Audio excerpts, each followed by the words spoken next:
Hello, it's Victor Burton here at the Centre for Optimism, and we're back with the Optimist Heart. This has been a fantastic series, the creation of Caroline Ward, and welcome back, Caroline. I just love this event on my Sunday morning. Hi, Victor, and I love being here with you on Sunday morning. How was your week? It was, as you know, my mother died last Saturday, and it was all about making the funeral, the burial, the reception, an absolutely joyous event. And we managed it. The eulogies were utterly joyful.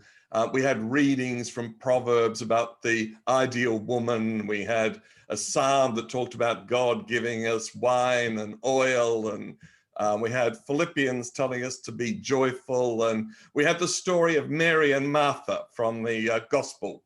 And, where Jesus is going between gigs, and Martha's scurrying around making the chicken sandwiches, and Mary's just sitting at Jesus's feet. And Martha says, Jesus, send her out to the kitchen to help with stuff. And Jesus says, no, she's chosen the right thing. And I was very fortunate. My cousin Edgar was singing, and we opened with this beautiful Mozart aria, and the forecast was rain, and the sun came out for the burial. So it was a great send-off for Mum, and great for our community. So it was fantastic. So look, welcome Tami and Paul. Thank you. You're living in Hawaii now. You're looking so joyful. Good to see you. Good to see you both too. Thank you so much for having us. It is absolute pleasure. And I just love the whole concept behind it about just creating some more positivity, joy, and maybe just a really gentle way to enter your Sunday before the week starts again. Yeah. Spot on. So as you know, it's compulsory. Everyone on all the attendees, whether you're on Facebook or Zoom, this is when we ask, what makes you optimistic? So start typing in the chat section. And Caroline is now very experienced in me asking her what makes her optimistic. Caroline Ward, what makes you optimistic? Okay, so this week, I think I have to go with the idea that when we come into the heart, all of the division and divisiveness and polemic collapses into oneness. And that makes me optimistic because it's possible. Tami, I interviewed on Australian leadership several years ago, and it was so vibrant because she said laughter and smiles is at the core of Australian leadership. And you wouldn't guess it, but she did say her model Australian leader was a guy called Paul Roos. And Tami and I have also traveled by car in India, hours and hours avoiding the elephants and the camels on the road. So Tami Roos, what makes you optimistic? I love your answer, by the way, Caroline. Just love that. And I do think that concept of coming back to our heart to actually lead the way forward. But when we do that, I find that you're then speaking your inner truth, or you're aligned with what your truth is. So it gives you infinite possibilities. And from that just means that life is meant to be joyful, and life, there is magic in life. And that gives me a lot of optimism, because I think, if we remember that, and if we hold true to that, then we're going to bring more positivity into our experiences, our interactions, our conversations. And then that obviously is a world that is incredibly optimistic. That is stunning. Now, Paul, I've read so much of your writings and your speeches, and of course, you were in the media every week for years and years and years being interrogated on what made you optimistic or pessimistic. But now, living in Hawaii, living the dream with that beautiful wife of yours, what makes you optimistic? I think it's people. I mean, I think when we come across people that aren't as optimistic, we tend to get down. But like today, I think today makes me optimistic because, when we find enough people that are optimistic, we become optimistic ourselves. And I think we start to gravitate. And I think the other thing is choice. You can choose to be optimistic or pessimistic. So I think if you can gravitate to optimistic people, and there's enough out there, there's certainly enough pessimists, don't get us wrong at the moment. But things like today make me optimistic because there's enough really good people in the world. And we can also make choices to gravitate towards those people and away from negative people. So certainly, like today makes me optimistic, and being on this Zoom and Facebook call makes me optimistic. Absolutely, Brett. When I asked the famous Harvard leadership expert, Bill George, what makes him optimistic, he was so like you. He said, being surrounded by positive people, what a blessing. And I think that sums it up. Well, Caroline, may I throw to you to talk to Tami and Paul in that evocative way you share with us every week and makes this so much a part of People's Week. Yeah, thank you so much, Vic. Thank you very much. I would like to also echo Victor's words to welcome very much and say a huge thank you from my heart to Tami and Paul, because they are constantly invited to, you know, present and to do their magic that they do together and individually. But today I invited them in a very personal way to come and, you know, as we do here with the Optimist Heart, just to be together. I said to them, there's nothing to prepare. We just hang out together for an hour on the basis that if we're actually present with each other and to each other and in that time and space, something will be born that's very, I always think it's beautiful and useful. I think those two things together. So it's not just us, which I say every week, it's everyone who's on the call. We co-create a space, which, as Tami said, is just a lovely way to move into Sunday and into the week ahead. So first and foremost, I want to say thank you very much for agreeing to show up without really even knowing what we're doing, where it's going. You're welcome. And I just want to take a moment to do a quick recap through the last 8 weeks. And we began this with just an idea. It was such an intuition. And as you know, when I said to Vic, I've got this idea, Optimist Heart, he said, let's do it. He didn't know either. So here we are 8 weeks later, 9 weeks later, and thank you, Vic. And Ali from Chile was our first guest with Kim from the ANU. And really, Ali was saying how powerful for her gratitude is, you know, that it is the foundation for her. Then we had Kim and Denny, who I remember Kim so powerfully talking about unconditional love and forgiveness, really fundamental. And they were both social entrepreneurs, and Denny talking about being on country, you know, and there's nothing more important for her.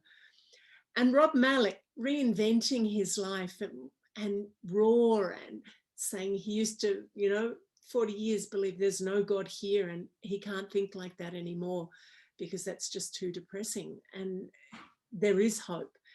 And then John Hagel, the infinite potential of the human being and that anything is possible. And we just have to look after our narratives, what we're telling ourselves. And Judy Rogers and Rob Masters talking about story. And like when we're looking at what's happening in the world, don't get fixated on one position and sensationalizing that. Like open up and look for the biggest story. And in doing that, we open our own hearts and we open our own minds. And then we had our wonderful Sydney artist, George, who he said many things too, but love and optimism are verbs. They're not nouns. So we have to do them. And you can't say, I'm not feeling the love. You've got to give love in order to feel it. And then last week we had Kirsten Wells, and again, much wisdom from her too. And what the one thing that comes to my mind, she talked about, you know, that we are a spectrum of energy from our most infinite selves through to our physical selves. And it's part of the same spectrum. And it's just about aligning to that infinite self. So lots of people talking about themselves in relation with their passion or their work, their lives. But today, in inviting Paul and Tami, and we could talk to them both separately and individually because they're both extraordinary human beings who have great stories and fantastic energy and giving. I invited them to come together with us today to talk about relating. And I think when I say relating, it's because relationship isn't a noun either. It's a verb. You have to keep relating. And it's not a thing you have. It's a thing that you generate and create. So the invitation to you both was to say, how do you, more than 30 years you've been together, married for 28, I think. You worked together.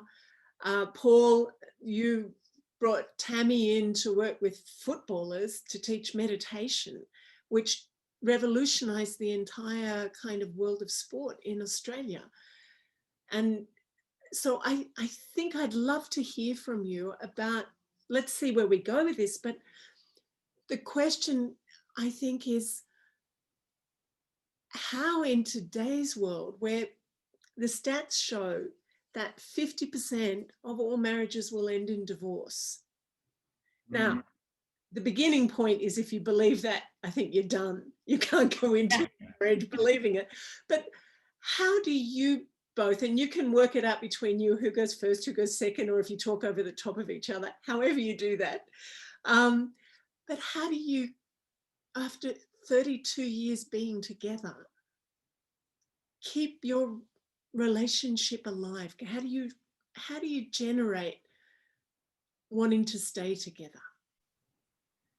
I think, yeah, I'd go back to the start, Carolina. I think it's really important to go to the start, because I think, and again, bearing in mind, we'll just talk about our experience. So there's not a right or wrong experience, and I'm hoping no one out there's going, well, that's not me, and this can't work, and I'll be one of the 50% that gets divorced, or that's not the purpose of the conversation. The purpose of the conversation is to tell our experience, and I think for us, well, certainly for me, it was at the start. And I don't say this jokingly, people take it as a little bit of a joke. Marry someone you like.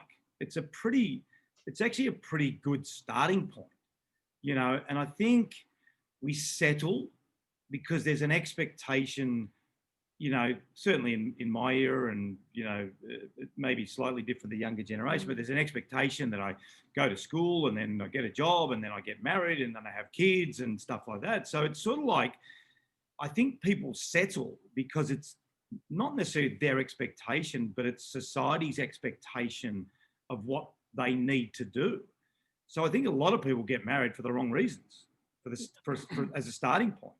And it's not a great starting point if you marry someone that you're just marrying because you sort of think, well, I've been going out with them for 6 years and we actually don't get along that well, but I guess the next stage is we better get married. So I think for us, the starting point was we really liked each other, and we really wanted to spend our life together. So it's a pretty good starting point when it happens like that. And I was talking to a young girl last night, because I don't know how we got onto it, but she said, I've been going out with a guy for 7 years and we're not going in anymore. And they knew it was our wedding anniversary. And she said, how do you do it for 28 years? And so we had actually a really good discussion around that. And I said to her, because love and like, and we talked about love and like, and they're concepts, and you can put words around it, but to me, there's feelings. Do you really want to spend the rest of your life with someone? It's a feeling.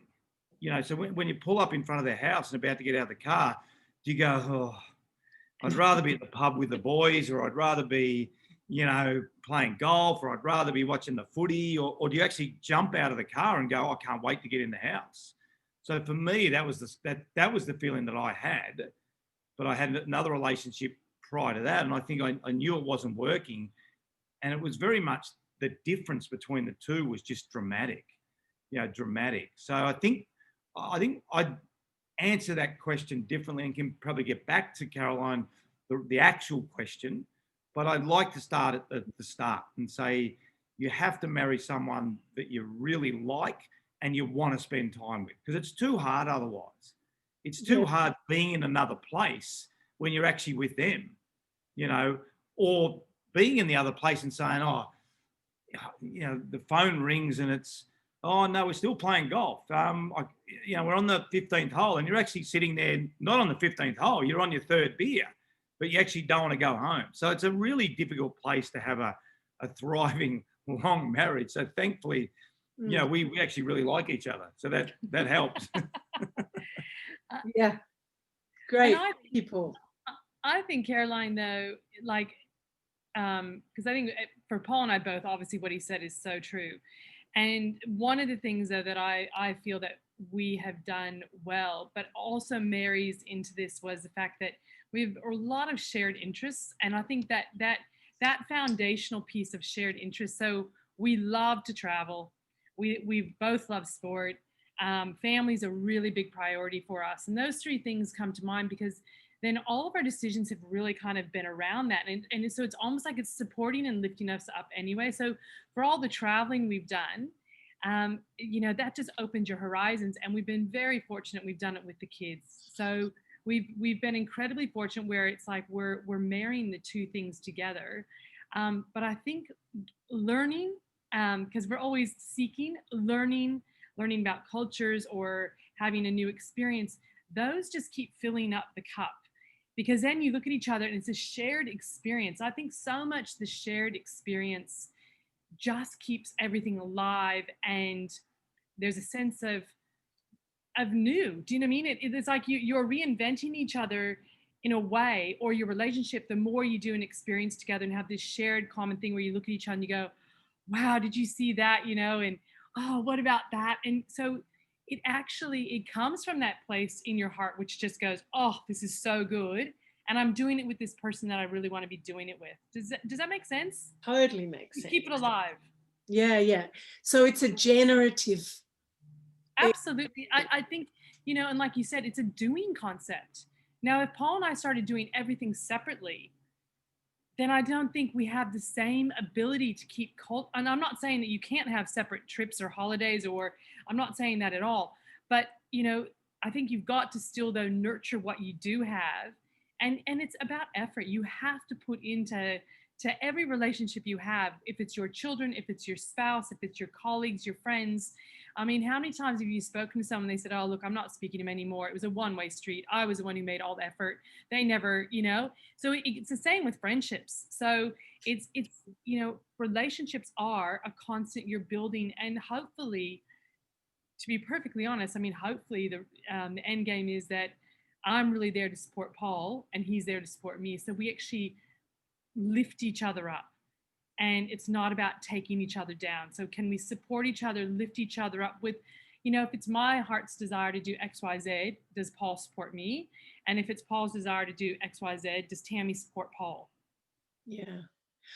Wow.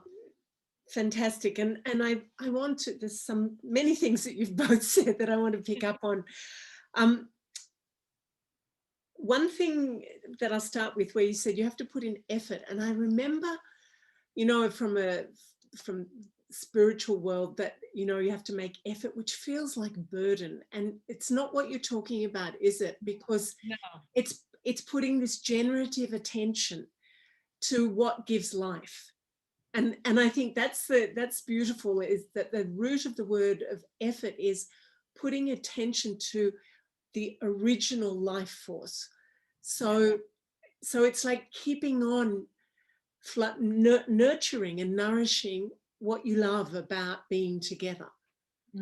Whereas, sorry, I was just going to say that to uplift each other, because I think there's a really strong pattern in the world today in general, but in relationships too, of criticizing the other and criticizing the other to friends, and there's a lot on media, especially that I see about in Australia, women criticizing their men, oh, buffhead, oh, this or that, and that's just never going to work. No. Yeah, I mean, another great saying is a rising tide lifts all boats. I think if we're all doing well, we're all doing well. It's funny in society, we tend to knock people down, whether they're married or not married or what have you. But I think the effort part is more around the doing. It's not the effort of being together. It's the doing part. It's the effort of let's go outside today and let's exercise. And it's also the effort of putting into yourself. So making sure within that relationship, you're improving yourself. So there's two parts to the relationship. There's this part, but there's always this part. You know, there's always the part of yourself. You know, I want to be better. I want to be healthy. You know, I want to eat well. You know, I want to travel. You know, all those sorts of things. And then the discussion part of, are we doing that together? Because if I'm confident in myself, then, you know, I'm confident in the relationship and I'm confident in having the discussion. And then that breeds the effort to do things. You know, if we just sort of sit there and we just sort of think, well, we're married and we're just going to sit there for the rest of our lives and look at each other. It's pretty cool. We like each other. We're just going to sit there and this will be fun. But I think the effort comes into the living part of life. You know, and this is probably the greatest challenge with COVID. We've stopped living, you know, and I think that's the hardest part, to tell everyone, stop living. It's like, wow, you know, it's been amazing from that point of view. But then what it then has to come back to is me. How can I keep my daily routine? How can I look after myself? And through that process of turning up as the best version of me, then we can coexist in a COVID world, because we're both feeling good about ourselves, and then we're not fighting because we're spending a lot of time together. So again, it comes back to the me and the we constantly, the me and the we. And if you can get both right, that's when it's really, really cool. But if either of it's out of whack, I'm not looking after myself, then this doesn't work as well either. So let me jump in and ask you, Paul, and then we come to Tami, comment on that. What do you do to look after yourself? Yeah, I think for us, and certainly speak for me first, is meditating every morning, you know, making sure and, you know, meditating in the morning. I think routine is really important, and that's been thrown out for everyone. I mean, this interesting conversation around working from home, you know, working from work. I think it sounded pretty cool when everyone started working from home. But now what I'm hearing is, well, I actually haven't got a break. I'm getting up and I'm working straight away. And, you know, I'm not, you know, I take my first phone call at 7 a.m. Normally I'm on the train and I'm reading the paper and, you know, I'm talking to people on the train, and I get into work and the work starts at 8:30. So I've had this really cool, you know, I've got up, I've had breakfast, I've, you know, with my wife and my kids and, you know, whatever. So there's this really funny thing going on at the moment where people's routines have been thrown out. But personally, it's trying to maintain that routine, meditate in the morning, getting up. You know, if you get out, even in Victoria, you can sort of get out and exercise. So make sure you get out and exercise. Try and put your day into a routine. I'm going to have lunch from 12 to 1 like I normally do. And, you know, during that period, I'm not going to answer the phone or whatever. I'm going to try and connect with people through little text messages or phone calls and just see how they are. So I guess it's trying to keep into a routine that still allows you to be the best person you possibly can be, eating well, which is really hard when everyone's stuck at home. Make sure you're eating well, getting to bed on time, still getting sleep. So all those things that we know that we should be doing, but human beings are great at making excuses. I've worked that out as a football player and a coach. You know, I was a player and I made a lot of excuses when I didn't play well, and I was a coach and I knew my players made excuses. So, you know, we're great at making excuses. So take those excuses, take personal responsibility. I think that's a really important part of, you know, getting into that routine and looking after yourself. Thank you. Thank you. Tami, what do you say to all of this? No, look, I couldn't agree more. I think one of the things that helped us through all of this, because again, we've only just come to Hawaii, so we've been in Melbourne predominantly for the entire year. So we are completely empathize with everyone. We were there, we did it, and we've only just, you know, in the last few weeks come over to States.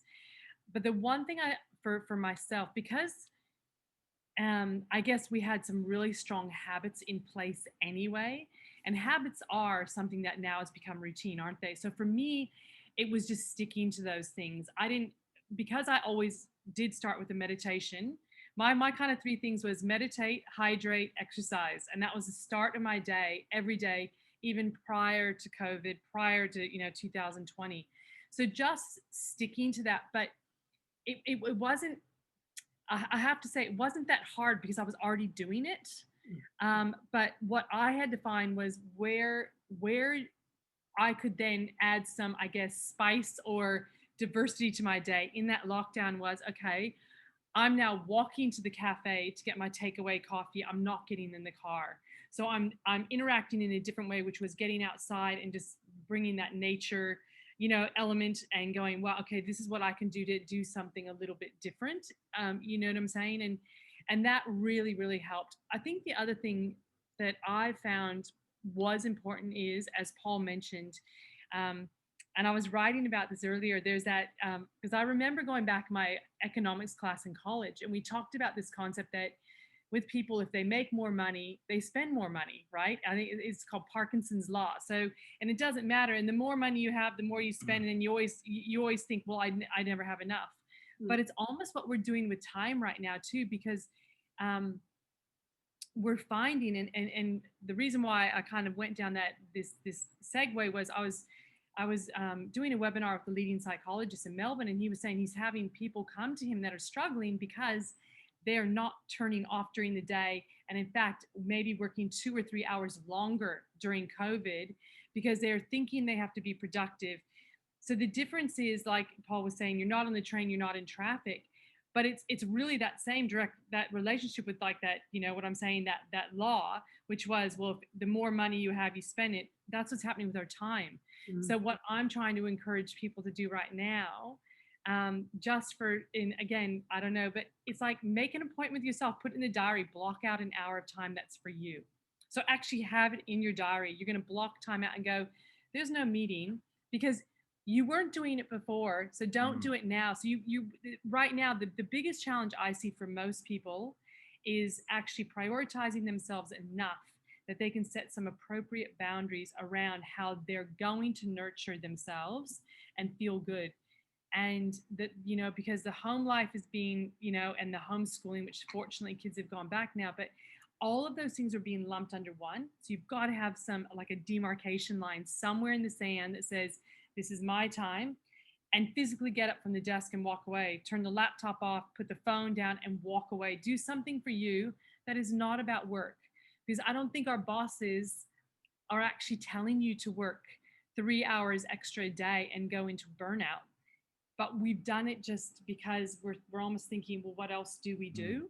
So what I'm trying to say here is come back to who you are, come back to the self and nurture the self to then have the fuel or the energy to top up that tank.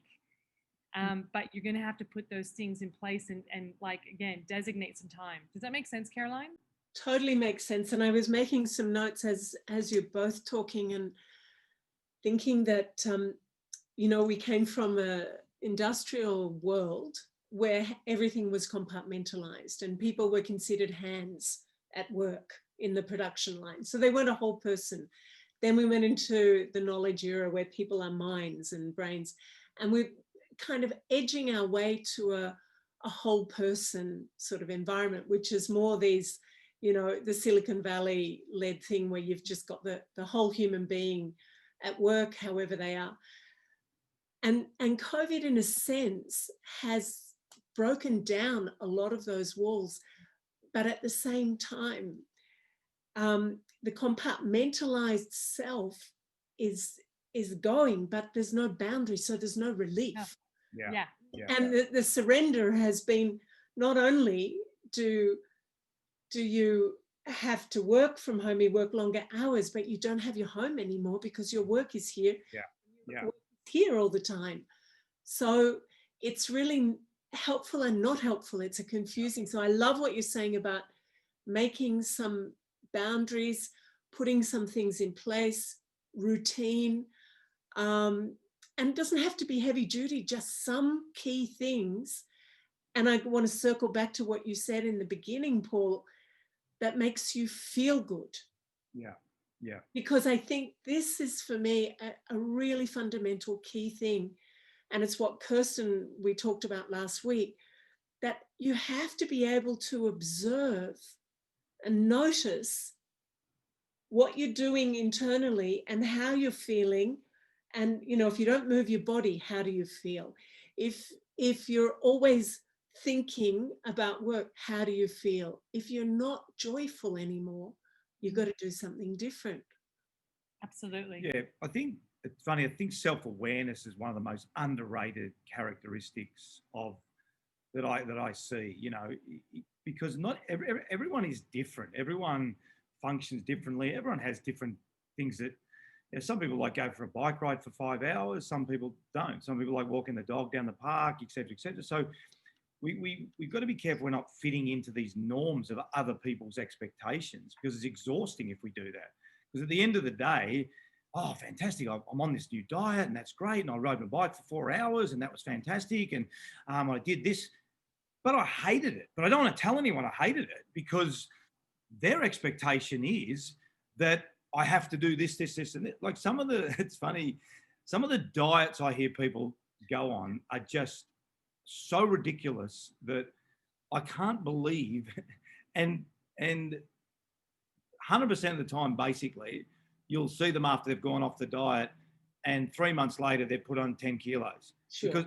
Because they can't. It's impossible, to your point, Caroline, because they're not nurturing themselves. All they're doing is going on a diet because they read it in a book or someone told them about it, and it was just 3 months of torture. 3 months, and through that 3 months is, oh no, I'm feeling great. You know, geez, you're looking terrible. Oh no, I'm feeling great. Well, you're looking terrible. And then so we succumb to other people's expectations, not what makes us happy, what makes us feel really, really good. And I think if we can come back to that fundamental process of what makes a good day for me. Doesn't matter what makes a good day for you, because it's going to be different. What makes a good day for me? And I say this all the time, because if you can identify that, you're more likely to get into the habits that Tami was talking about. That, you know, some people, you know, Tami will meditate for 20 minutes. I'm about 15. Some people say 5. You know, some people just do some breathing exercise in the morning. You know, some people will want to run 10 kilometers a day. Some people will want to walk, 3 kilometers a day. That's okay, as long as we're fundamentally nurturing ourselves, healthy eating, looking after yourself, mind, body, spirit, whatever you want to call it. It's going to be different for everyone, but do something that you're going to want to continue to do. Not that it's torture to do every day, and by the end of the week, it's like, oh, fantastic. Yeah, I'm glad I don't have to do this for the next 2 days. So it's a great point. Yeah. So that's interesting, isn't it? Because you've said it, Tami, and you've said it, Paul, about, coming back to who you are, being more authentic. But I think we've lived in a world that has preconditioned us all from when we're born to become something. Even that very question which says, what do you want to be when you grow up? Yeah. It presupposes, it's an old question, but presupposes you're going to become something other than what you are. It's never about what do you love, and it's a projection of some other identity. So I think this is a big point you're talking about, because if you're not settled into yourself, you can't know what nurtures that self. If you're adopting if you're living with a sort of prescribed identity, then you're always thinking about how to fix that one. So I know that meditation is key for coming back to yourself, but in relationship, do you find you've got to do that work for your relationship to work? You've got to be able to be good with you. Absolutely. Like, I'll answer that part. Yeah. I think fundamentally, Caroline, if I wasn't happy in myself, how can I then expect for Paul to be happy too? Because he's going to be aware of me. I think one thing that people forget is we're energetic beings. So my energy precedes me walking into a room. So I walk into a room, my energy already is going to have an impact on Paul or my children. So if I'm not happy in myself, then I'm impacting everyone else as well. Do you follow it? So for myself, if I need to be happy in me to then have not only the because when you nurture yourself, it is like that feel good drug, right? Because you feel like, oh, I've just done something so good for me, and I feel really nurtured, and I've done X, Y, Z, my exercise, I practice gratitude, I set an intention, but at the same time, you know what? I picked up the phone, spoke to a girlfriend, whatever it might have been that just filled me up. I feel good. Then I'm there for Paul. So it allows me to put my best foot forward when I walk out my front door, and the alternative when I come back home too. So then I can be there in relationship. I'm feeling less stressed, less tired, less frustrated, less maybe angry, or whatever those lower vibrational frequencies that we know those emotions hold. I'm not holding on to those as much if I've been doing the work and looking after myself. But I'm the first one to say, and to anyone who's listening, unfortunately, the surest way that I found to do this work and to really know how to nurture myself wasn't until I learned to meditate. And I've spoken about it before, but I learned to meditate 22, almost 23 years ago. But prior to that, I actually really was burnt out, and I was really tired. And I remember saying to Paul one day, if you squeezed me out, I felt like there was not, if you put the analogy, I was the wet rag, you couldn't get another drop out of me. And I didn't know what was wrong. It wasn't Paul, it wasn't the kids. And I was like, what is wrong? But I just had nothing left in the tank. My reserves were gone, and I was burnt out. So it wasn't until I actually had to truly learn to prioritize myself by stopping, even for 20 minutes a day, and just say, the world's not going to end. The dishes can get done later, or the washing, or whatever it was that I was getting so in my head over. I had to just say, stop. And now I need to do something for me. And so for me, fundamentally, it was doing the breath work. It was doing the meditation, and then really starting to become aware, as Paul said, what am I feeling? I was so out of touch with myself, and I didn't realize it. And then all of a sudden I'm like, oh, it was like aha moment after aha moment after aha moment. It started happening the more I paused. And then I got stronger, and I filled my tank up. So that's, I guess, I'm sharing that because I know what it's like to get to that point where you've got nothing.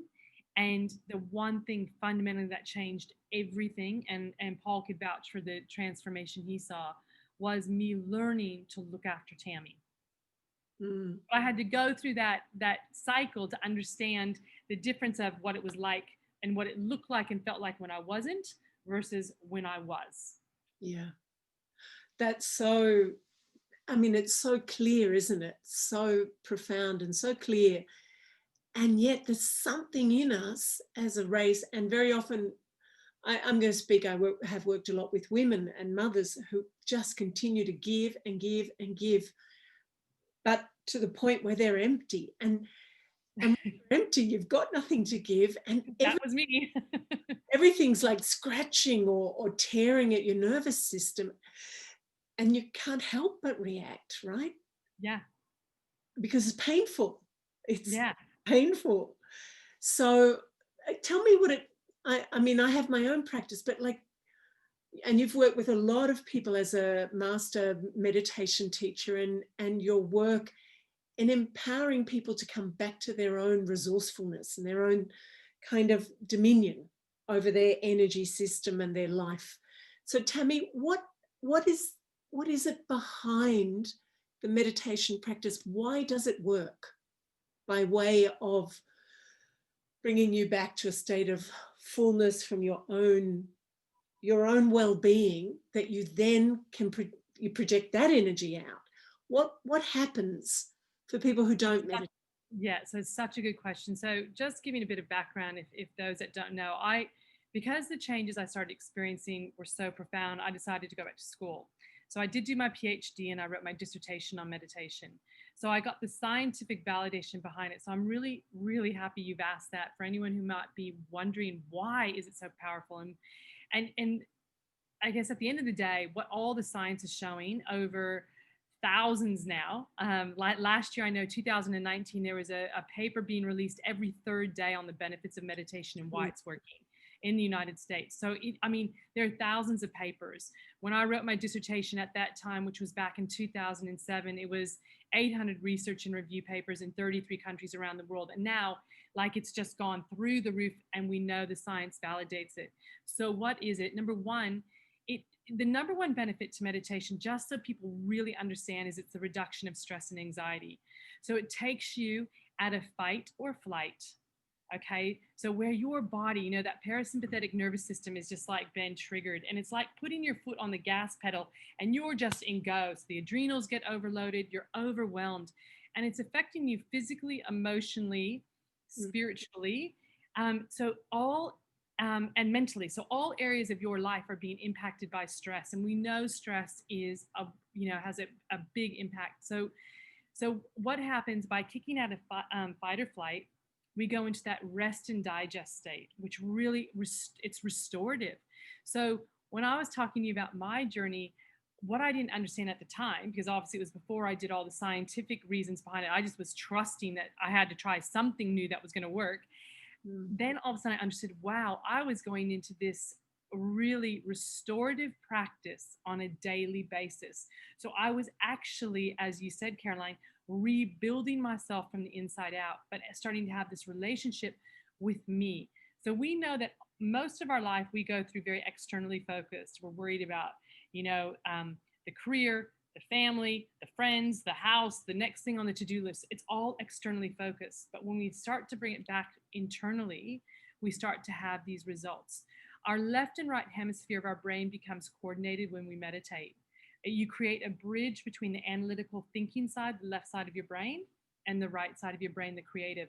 Creating that bridge, or that segue, is amazing, because your clarity increases, your focus increases, and all of a sudden you can tap into, and what science has shown is you are tapping into and accessing more of your potential, more of your brain in a meditative state than at any other time in your day-to-day waking life. Okay, so because you're tapping into, you're changing the brain waves when you go into that meditative state. I'm trying to make this really simple, but there's so much data around all this. But by tapping into it, so not only are you going into that restorative state out of fight or flight, you're getting the focus and the clarity, you're reducing your stress and you're reducing your anxiety. Your communication skills are improved, because stress is the number one precursor to poor communication. So that now helps you in all your relationships. That's with everyone that you encounter, from the barista to your boss, to your best friend, your husband, your wife, your children. Everything's improved, right? And also the latest, it was March or April of this year, the latest research out of Harvard is that with a consistent meditation practice for 6 weeks, you improve your immune system by 31%. So when you think of that alone, with what's going on right now, and everyone is really being hyper vigilant, which is, about health and well-being, if you know that if you can just, and again, for the very reasons I'm saying about this restorative practice and getting out of fight or flight and reducing stress, you're building the immune system by 31%, with a 6-week practice. So there's so many things that are key here that actually occur from the scientific perspective. But the other thing is, it's, it's natural. There's no byproduct. You can do this, at whatever time suits your schedule, and you don't have to go to a chemist. But and ironically enough, science hasn't come up with a pill that ticks all the boxes that meditation does. So it really is this one size fits all kind of thing that will have amazing benefits. Does that kind of answer it? I hope I didn't get off track too much. And what was great, Tami, you've underscored some of the things that Kirsten talked about last week, and you've added things that weren't covered last week as well. And one of the things that she said last week that sings right into what you said is that, yes, we're these beings, which we are a spectrum of energy, so from the lower frequencies to the higher ones, and we move with that. And we know that we're transmitters of energy, like you said, our energy arrives before we do, but we're also attractors. Absolutely. So, and then, if we're not self-aware, like you're saying, Paul, you know, we just project it onto the other person. The other person's like this and like that. And, you know, the criticism begins. Whereas, like you're saying, you shift you and you shift everything. Yeah. You shift everything. So, Tami, why don't you take us, let's do a meditation now. It's Sunday morning, and I mean, I've done some, but you can never have too much. That's what I find. No, never. I'd love that. Yeah, would you? Yeah, absolutely. So if everyone can just get in a seated, comfortable position, and just make sure your phone's on silent if you happen to have it next to you. And now just gently close your eyes and just take a nice deep inhalation in through your nose and out through your nose. Just bringing your awareness to this very moment. Continuing with the inhalation and the exhalation. Starting to draw your awareness into your body. Becoming aware of how you're feeling in this moment. And just simply allowing yourself to sink into the chair or the floor that you're sitting upon with each breath. And inhaling 10, 10, 10. And exhaling 10, 10, 10. And inhaling 9, 9, 9. And exhaling 9, 9, 9. And inhaling 8, 8, 8. And exhaling 8, 8, 8. And inhaling 7, 7, 7. And exhaling 7, 7, 7. And inhaling 6, 6, 6. And exhaling 6, 6, 6. And inhaling 5, 5, 5. And exhaling 5, 5, 5. And inhaling 4, 4, 4. And exhaling 4, 4, 4. And inhaling 3, 3, 3. And exhaling 3, 3, 3.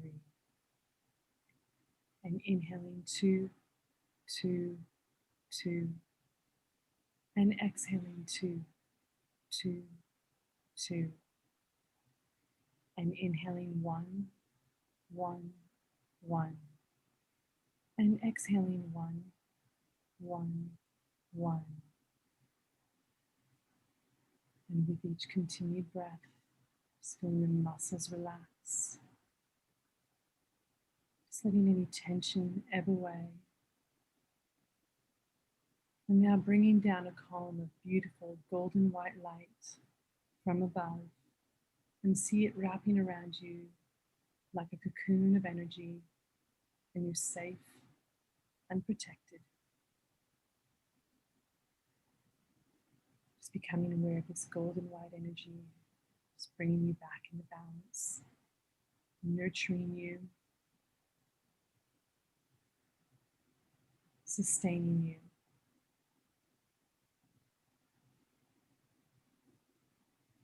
And with each breath, you just feel this sense of knowing, sense of letting go, where all is effortless.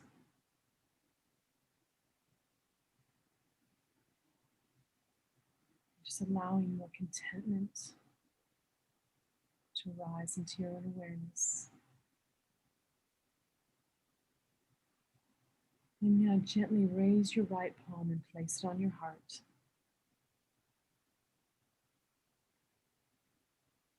Tuning into the feeling of your hand against the skin. Perhaps tuning into the warmth, the body heat, and the beat of your heart as you're linking in with your breath and your heart a sense of connection that in this very moment, life is supporting you. Life is meeting you. With each beat of the heart, you are supported.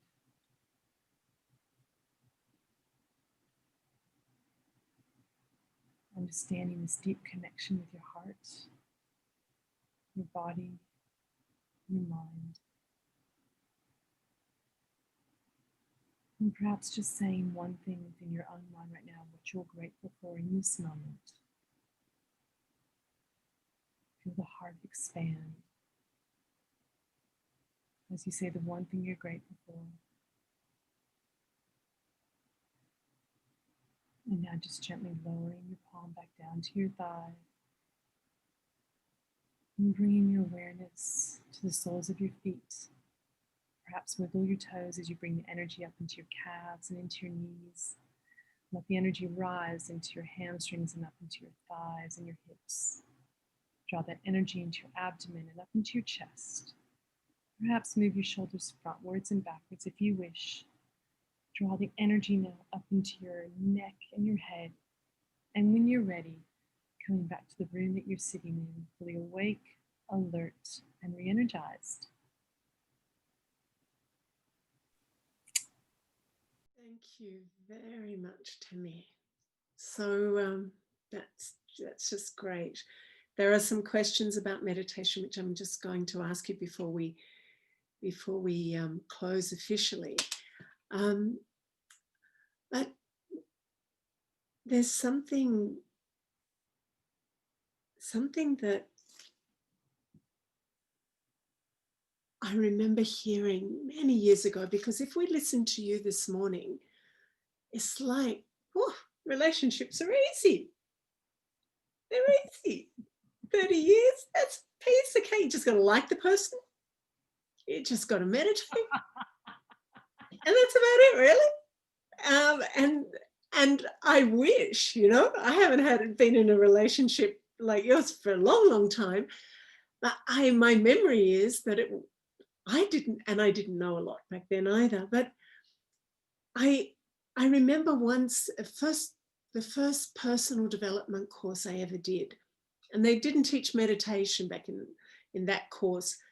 But one of the questions that was put was, okay, in a relationship, what's the percentage of responsibility for each person in that relationship? And everybody in the room, pretty much my memory out of the, however many people were there, hundreds, everyone said it's 50-50. You're 50% responsible, and I'm 50% responsible. And the answer came back, no, you're 100% responsible. Yeah. I was like, wow. And I think this sort of reductionist idea that, well, you got to do your bit and I do my bit, but I'm not doing more than my, So how do you understand what I'm saying, right? Absolutely. But you can't go there, can you? What happens when you do that, when you start counting? Well, I think that's part of the problem, isn't it? We probably count when we get told to do things we don't want to do. So then that's when the counting starts. Mm. So we don't count if Tami says, Paul, go and play tennis. Like, oh, well, I don't want to go and play tennis. So, so we never count that, do we? So that's part of the problem. I think it's more around in those moments, it's the discussion. Well, I don't want to do that. Okay, well, Paul, I don't want to do that either. Okay, so, all right, well, if you do that, then I'll do that. Is that fair? Because we don't need to discuss the stuff we love doing, do we? And that makes up and I guess what we're saying is make sure the vast majority of the 100% you like doing together. Because then it's not hard. If I've got to take 100%, Tami takes 100%, and 80% of the stuff we do, we both love doing, then it's only the 20% that we really have to discuss. Mm. All right? But we have to discuss it. And that's, to be honest, that's when the angst starts. There's no question about that. Mm. But all I would ask of Tami is to tell me if I haven't made the bed, and even though I don't believe in making a bed because I get in it that night anyway, so I can't I really can't grasp the concept of making a bed. That is one of our bones. Because to me, what am I making something I'm getting in tonight anyway? So we do, but we discuss it. See, we've already discussed that stuff. Like, you know, but just, yeah. So what I would say is make sure 70, 80% is stuff that we don't have to discuss. Yeah. All right. Then it becomes only 20% that we're of the 100 that we're discussing. But you have to discuss it. Oh, I don't want to mow the lawn. Well, look, if you mow the lawn, I'll do the taxes, or you go out the back and, you know, if you clean the car, I'll do this. So it's give and take. You're right, because we don't want to make it sound like, you know, we have this perfect marriage where we never argue and never discuss anything. We had an argument yesterday playing Catan, which is, if anyone played Catan, but we learned to laugh at each other eventually. Tami got really angry and then started laughing, so it was pretty good. I love when that happens. But we do discuss things. You can't just let it sit there. You can't just let it, you know, I hope Tami didn't notice that I didn't do that. You know, I hope Paul didn't notice that I didn't do that. So, but again, reiterating and just to summarize it, get 80% stuff that you love doing together and discuss the 20%. If there's only 20% stuff, and getting back to my original point, if there's only 20% of stuff you like doing together and you have to argue about 80%, you're in trouble. Yeah. It's not. I'm telling you now, I don't want to be pessimistic on the Optimist show, but you're going to end up on the 50% that are going to get divorced. Okay, is that? I mean, let's be realistic around this. But if there's a good percentage of stuff that you actually enjoy doing, now I don't know what that percentage is because I haven't done the research, and I think it's good you brought that up. But you do have to discuss the stuff that is. Well, is that your 10 or my 10 or whatever? So I think that's a really, mathematical way and practical way to look at it. Yeah. And I think, sorry, Caroline, just on what Paul's saying, I mean, 100% in 32 years, there's obviously been, we're not always on the same page. But I think the difference with that is just honoring the other person's perspective or opinion without having, like, for me, it's like, you know what? I hear what you're saying. Doesn't mean I necessarily agree with you, but I hear what you're saying. And I think that's a really big, that's just been something that I think I've really understood. It's like, I don't always have to agree with Paul, and he doesn't always have to agree with me, but we have to honor each other's opinions. You have to respect that they're entitled to that difference of opinion. And I think if you come from that space, at least my experience has been, then there's nothing to get angry over, because I'm taking responsibility, he's taking responsibility, if that makes, but it is about that respect. It's the respect, the honesty, the open communication. And one thing I learned as well, since you brought up, like, the personal development, I remember just about the power of words, the power of language. And I really, really understand that if you start a conversation with saying you did this, you did that, you're going to get the other person on the back foot straight away. The walls go up, the anger goes up, and it's defensive mode. Whereas if you say, I am feeling ... or I am frustrated ... that changes the entire narrative, and it changes the energy. Because I'm not trying to say, I'm actually, because most people get angry because they're feeling frustrated, or they feel like they haven't been heard or seen, and they're, so how do you change it? Go, I'm feeling this way, and I'm a bit frustrated because of ... But if you start with you're starting on the back front. Yeah. And then the person can't hear you anyway, because they've totally shut off. Yeah. And so you, the big no. Yeah. And I think there's something about kind of starting with, okay, this is how I think and I feel, and this is what I believe, but also understand that I might not be right. I think I'm pretty committed to my rightness, but the fundamentals of life are, my perspective and perception changes all the time, and I see something differently. I go, wow, and I dug in on that and I was wrong. So it's quite good to go into something, like you go for it and you have the good fight, but you have to also somewhere know in the back of your mind that in fact, you might be wrong, or not even wrong. it could be, it's easy to shift perspectives and a whole new other world could open up.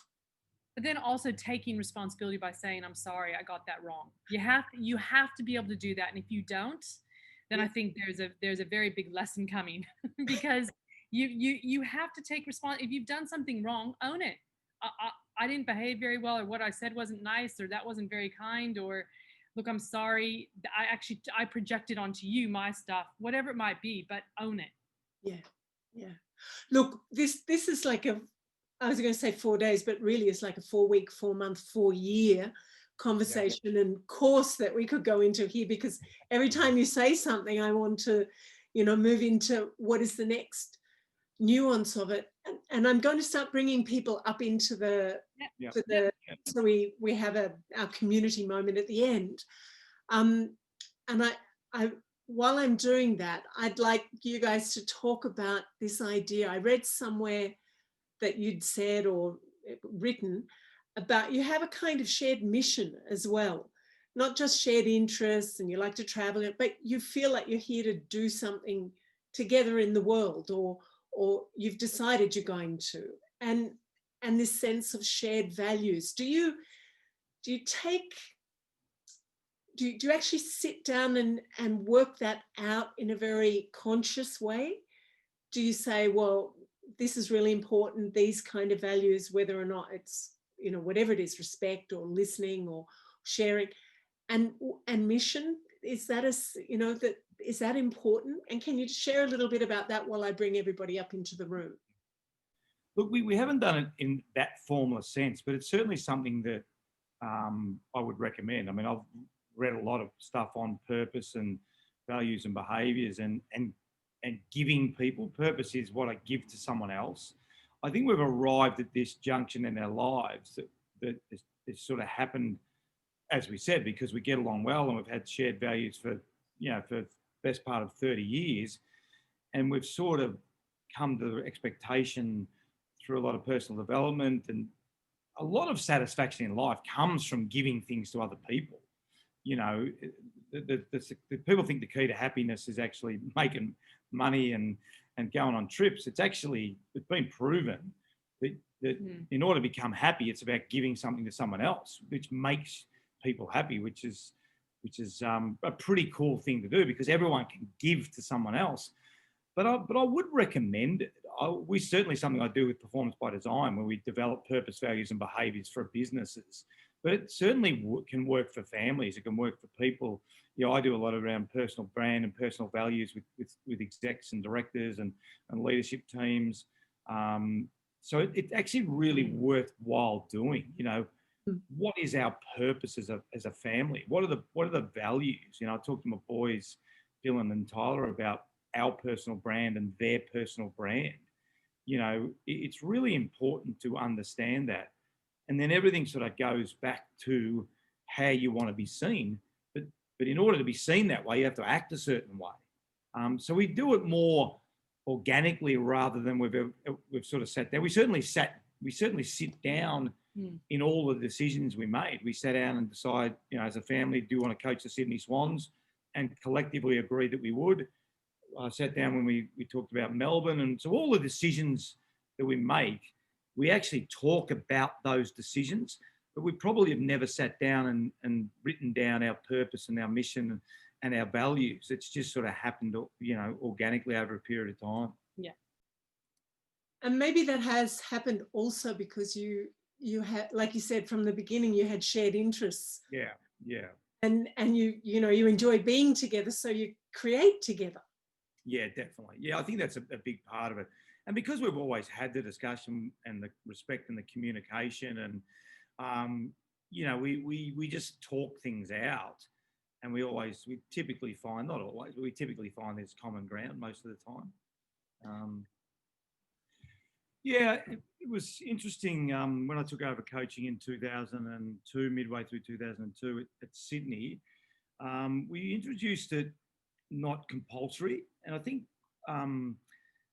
what I never wanted to do with players, having been a player myself, Tami and Paul, thank you for hanging out with us today.